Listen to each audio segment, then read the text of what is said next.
मैं जानता हूँ आप में से कई लोगों का सपना अमीर बनने का है या फेमस होने का है, पर मैं आपसे एक सवाल पूछना चाहता हूँ। ये सब पाने के लिए आपको किस चीज की सबसे ज्यादा जरूरत है?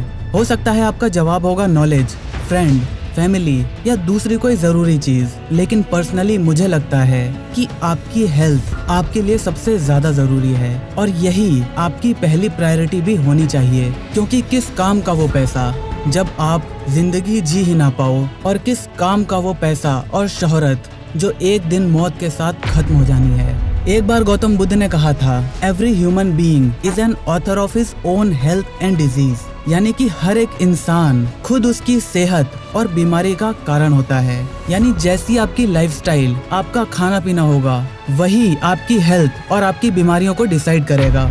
तो आज की वीडियो में मैं आपकी सेहत के बारे में ही बात करने वाला हूँ। आपको शायद याद ही होगा कि बचपन में आपकी मम्मी आपको जबरदस्ती खाना खिलाया करती थी, और खासकर ग्रीन वेजिटेबल्स, और उसे खाने में आप बहुत नखरे करते थे क्योंकि हरी सब्जियाँ ज्यादातर बच्चों को पसंद नहीं आती, लेकिन वो हेल्थ के लिए बहुत जरूरी होती हैं। लेकिन क्या हो अगर मैं आपसे ये कहूँ कि आप जो खाना खा रहे हो या आपके माता पिता जो जाने अनजाने में आपको खाना खिला रहे हैं उसमें जहर है, तो आप क्या करोगे? आप में से कुछ लोग शायद मेरी बातों पर यकीन ना करें, लेकिन ये बातें 100% सच हैं कि हम जो खाना खाते हैं या फ्रूट्स खाते हैं उनमें 80 to 90% के ऊपर जहर लगा होता है, और इस जहर का नाम है पेस्टिसाइड्स। हालांकि आपने बहुत सारी वीडियोस में ये बातें सुनी होंगी कि पेस्टिसाइड एक तरह का जहर है, लेकिन क्या ये सच में इतनी खतरनाक चीज है या फिर इसका एक हाइप बना दिया गया है और इसे बढ़ा चढ़ाकर वीडियोस में डिस्कस किया जाता है? आज की वीडियो में हम इसी बात का पता लगाएंगे। अगर आप पेस्टिसाइड के बारे में नहीं जानते या फिर बहुत थोड़ा सा जानते हो, तो आपकी जानकारी के लिए मैं ये बता देना चाहता हूँ कि पेस्टिसाइड एक जहर ही होता है जिसे हम किसी इंसेक्ट्स या एनिमल्स को मारने के लिए इस्तेमाल करते हैं। इन पेस्टिसाइड्स के कई टाइप्स होते हैं। नंबर 1, इंसेक्टिसाइड्स, जो कि इंसेक्ट्स को मारने के लिए इस्तेमाल करे जाते हैं। दूसरा है हर्बिसाइड्स, जो कि प्लांट्स को मारने के लिए इस्तेमाल किया जाता है, उन प्लांट्स को जहां किसान नहीं चाहता कि वो प्लांट्स उगे। तीसरा है रोडेंटिसाइड्स, जो कि आप घर में चूहों को मारने के लिए इस्तेमाल करते होंगे। नंबर 4, बैक्टीरिसाइड्स, इसका इस्तेमाल बैक्टीरियाज को मारने के लिए किया जाता है। और पांचवा है फंगिसाइड्स, इसका इस्तेमाल फंगाई को हटाने के लिए किया जाता है। और एग्रीकल्चर में हम जिन पेस्टिसाइड्स का यूज करते हैं उन पेस्टिसाइड्स को हम सब डिवाइड कर सकते हैं, जिसमें पहला नंबर है रिपेनिंग एजेंट्स का। इन एजेंट्स का इस्तेमाल हम मॉइस्चर को एब्जॉर्ब करने के लिए करते हैं। नंबर 2, कोटिंग एजेंट्स, इसके इस्तेमाल से हम फ्रूट्स या वेजिटेबल्स पर एक वैक्स की लेयर चढ़ा देते हैं, और इससे भी वेजिटेबल्स को मॉइस्चर से बचाया जाता है और देखने में वेजिटेबल्स फ्रेश भी दिखाई देती हैं। एग्रीकल्चर में हम जिस पेस्टिसाइड का इस्तेमाल करते हैं इसके कुछ बेनिफिट भी हैं और रिस्क भी। पेस्टिसाइड किसी भी क्रॉप को प्रोटेक्ट करता है उन छोटे छोटे इंसेक्ट से जो उसे अंदर से या बाहर से खाकर पूरी फसल को बर्बाद कर देते हैं। खाने को प्रिजर्व करने में और प्लांट्स में होने वाली कुछ बीमारियों से उसे बचाने के लिए हम पेस्टिसाइड्स का इस्तेमाल करते हैं। और एग्रीकल्चर में पेस्टिसाइड्स का इस्तेमाल एक आम बात है, और आप जो मार्केट से 80 to 90% वेजिटेबल्स खरीदते हो उनमें कहीं ना कहीं पेस्टिसाइड्स का इस्तेमाल हुआ ही होता है। लेकिन फिर लोग पेस्टिसाइड से इतना डरते क्यों हैं, जबकि वो तो फसलों को बर्बाद होने से बचाती है, और मेजॉरिटी ऑफ लोग वही खाना खरीदते हैं जिसमें पेस्टिसाइड्स का इस्तेमाल हुआ होता है। एक्चुअली ये डर जरूरी है, क्योंकि अभी जो मैं किस्सा आपको सुनाने वाला हूँ वो ध्यान से सुनिएगा। ये कहानी है केरला के केसरागौड डिस्ट्रिक्ट की। यहाँ पर एक गवर्नमेंट कंपनी ने काजू की खेती के लिए हेलीकॉप्टर से 15,000 एकड़ की जमीन पर पेस्टिसाइड एंडोसल्फान को छिड़का, और ये सिलसिला करीब 25 सालों तक चला। इस पेस्टिसाइड के कारण करीब 5,000 लोग जो वहाँ रहते थे उन्हें कई तरह की बीमारियां होने लगी, जिसका असर उनकी बॉडी पर पड़ने लगा। वहाँ पर जो भी बच्चा पैदा होता उनमें से 99% बच्चे किसी न किसी डिसेबिलिटी का शिकार हुए होते थे, और ये एक सच्ची घटना है। हमें यहाँ पर एक बहुत बड़ी कमी देखने को मिलती है। पेस्टिसाइड किसी इंसान को बहुत ज्यादा नुकसान पहुंचा सकते हैं क्योंकि वो एक तरीके से जहर ही होते हैं। अब आपके दिमाग में ये क्वेश्चन जरूर आएगा कि अगर पेस्टिसाइड इतना ही खतरनाक है तो हम जो वेजिटेबल्स खरीदते हैं उसका असर हम पर क्या होता है? क्या आपने भी कभी ऐसा सोचा है? एक्चुअली जवाब सिंपल है। जब भी कोई फार्मर पेस्टिसाइड्स खरीदता है तो उसके साथ उसे एक प्रिकॉशन लिस्ट भी दी जाती है कि पेस्टिसाइड को यूज करते टाइम किन किन बातों का ख्याल रखना जरूरी है। इस लिस्ट में लिखा होता है कि पेस्टिसाइड को क्रॉप में डालते वक्त आपको अपनी सेफ्टी को कैसे मेंटेन करना है और पेस्टिसाइड को छिड़कने के बाद कितने टाइम तक आपको उस जगह से दूर रहना है। ये सब बातें उस प्रिकॉशन लिस्ट में लिखी होती हैं, लेकिन कई लोग इस बात को नजरअंदाज कर देते हैं, जिसका हर्जाना उन्हें या उनके कारण किसी और को भुगतना पड़ता है। पेस्टिसाइड को एक खास लिमिट में यूज करा जाता है।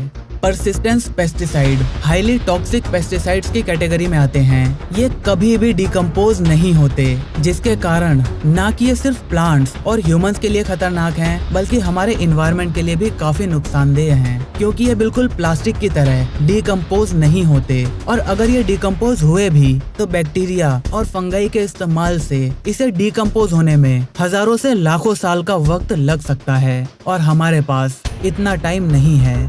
डरना इसलिए भी जरूरी है क्योंकि इंडिया में इस जहर को मेंटेन करने के लिए कोई भी ऑर्गेनाइजेशन नहीं है, यानी कोई भी मार्केट में आने वाली सब्जियों को चेक करने नहीं आता है। अगर आपका क्वेश्चन ये है कि इसका असर नेचर पर क्या है, तो सुनिए। पेस्टिसाइड एक्चुअली में फूड चेन को डिस्टर्ब कर देता है। जैसा कि मैंने आपको बताया कि ये एक जहर है। ये जिस पर भी छिड़का जाता है वहाँ मौजूद हर लिविंग चीज को मारना शुरू कर देता है। इसकी सबसे बड़ी कमी यही है कि ये केमिकल उन लिविंग बैक्टीरियाज पर भी असर करता है जो इसके आसपास होते हैं, जैसे हम इंसान या फिर पर्टिकुलर फार्मर्स जो इन पेस्टिसाइड्स का इस्तेमाल करने के बाद प्रिकॉशंस को पढ़े बिना उसके आसपास ही रहते हैं। और फार्मर्स के दिमाग में एक और गलतफहमी ये भी है कि पेस्टिसाइड्स के बिना एग्रीकल्चर में काफी गिरावट आ जाएगी, जिसके कारण वो लोग ऑर्गेनिक फूड को नहीं उगाते। फूड चेन में ये उन इंसेक्ट्स को भी मार देता है जो इंसेक्ट कार्निवोरस होते हैं, मतलब जो उन इंसेक्ट्स को खाते हैं जो एक्चुअली में आपके प्लांट्स और आपकी फसल को बर्बाद कर रहे होते हैं। अफ्रीका में एक चींटियों की प्रजाति है जिसे सियाफू चींटी कहा जाता है। एक और चींटियों की प्रजाति है जिसे आर्मी एंट कहा जाता है। ये चींटियां वहाँ की खेत में उन फार्मर्स की इनडायरेक्टली बहुत ज्यादा मदद करती हैं। ये उन इंसेक्ट्स को मार देती हैं जो एक्चुअली में फसल को बर्बाद कर रहे होते हैं। और मुझे लगता है कि ये भी एक बेस्ट सॉल्यूशन हो सकता है, मतलब हम अपनी फसलों को बचाने के लिए फूड चेन का इस्तेमाल भी कर सकते हैं। आप कमेंट में बताओ कि आपका इस पर क्या सोचना है। क्या ये एक अच्छा ऑप्शन हो सकता है? इसके क्या क्या साइड इफेक्ट्स हो सकते हैं? ये सारी बातें आप कमेंट में जरूर लिखो। अगर हम दूसरे सॉल्यूशन की बात करें तो ये एक फैक्ट है कि पेस्टिसाइड्स की जरूरत एग्रीकल्चर में जरूरी नहीं है, और ये बात सभी किसानों को जाननी और इसे समझना बहुत जरूरी है। नॉन पेस्टिसाइड मैनेजमेंट NPM एक ऑर्गेनाइजेशन है जो ऐसे मेथड को सर्च करने की कोशिश कर रही है जो सस्ती और इफेक्टिव हो, जो एग्रीकल्चर में पेस्टिसाइड्स के इस्तेमाल को खत्म कर दे।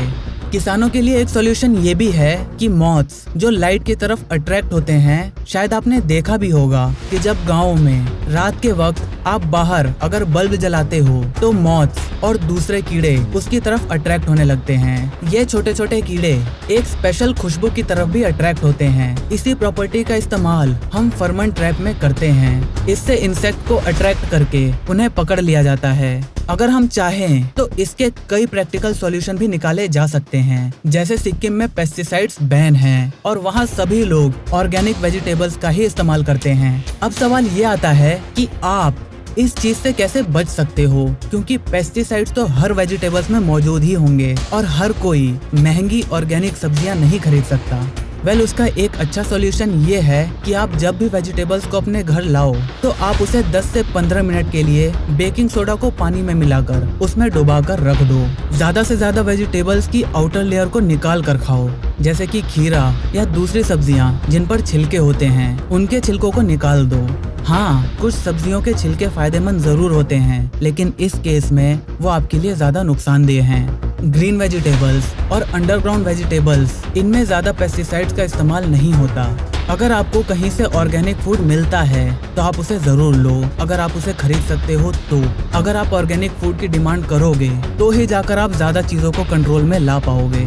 ऑर्गेनिक फूड की प्रोडक्टिविटी को बढ़ाने के लिए हम एक आर्टिफिशियल एटमॉस्फेयर भी क्रिएट कर सकते हैं, जिसके अंदर हम फसलों को डेवलप कर सकते हैं। यानी वहाँ की फसलों को जो वातावरण चाहिए हम उसे वो प्रोवाइड कर सकते हैं, ताकि उसमें कोई कीड़ा भी ना लगे और वो फसल काफी अच्छे से पनप पाए। और अगर ऐसी कोई टेक्नोलॉजी डेवलप हो जाती है तो शायद हम पेस्टिसाइड फ्री हो जाएंगे।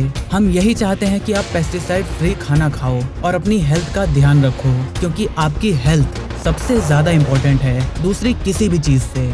मुझे उम्मीद है आपको इस वीडियो से बहुत कुछ सीखने को मिला होगा। अगर ऐसा है तो वीडियो को लाइक करके अपने सभी दोस्तों के साथ शेयर करना मत भूलना। और अगर चैनल पसंद आया तो इसे सब्सक्राइब करके घंटे वाले बटन को दबाना मत भूलना, क्योंकि हम ऐसे ही ज्ञान बांटते रहते हैं।